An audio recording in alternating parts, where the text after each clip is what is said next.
Sonia Mabrouk claque la porte. Voici pourquoi. Et si la démission de Sonia Mabrouk n'était pas un simple choix professionnel, mais un signal politique et médiatique fort?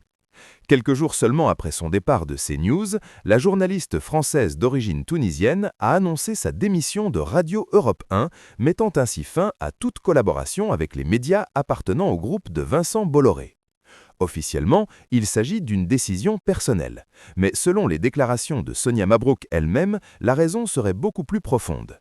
La journaliste aurait refusé de cautionner la ligne éditoriale persistante du groupe, notamment le fait de continuer à offrir des tribunes médiatiques à Jean-Marc Morandini, pourtant condamné dans des affaires de harcèlement sexuel. Cette décision intervient dans un contexte déjà tendu. Au cours des 3 dernières années, Sonia Mabrouk était devenue l'un des visages médiatiques les plus exposés de cet empire, souvent associé à une ligne très dure, voire hostile vis-à-vis de l'Algérie, à travers la promotion de discours proches de l'extrême droite et l'invitation récurrente de figures connues pour leur position anti-algérienne. La question se pose alors, la démission de Sonia Mabrouk marque-t-elle une rupture morale ou révèle-t-elle les limites internes d'un système médiatique polarisé où l'idéologie prime parfois sur l'éthique journalistique?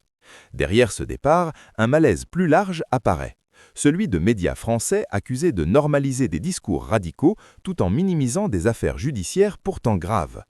Sonia Mabrouk tourne la page, mais son geste pose une question plus large. Jusqu'où un journaliste peut-il aller avant de dire stop ?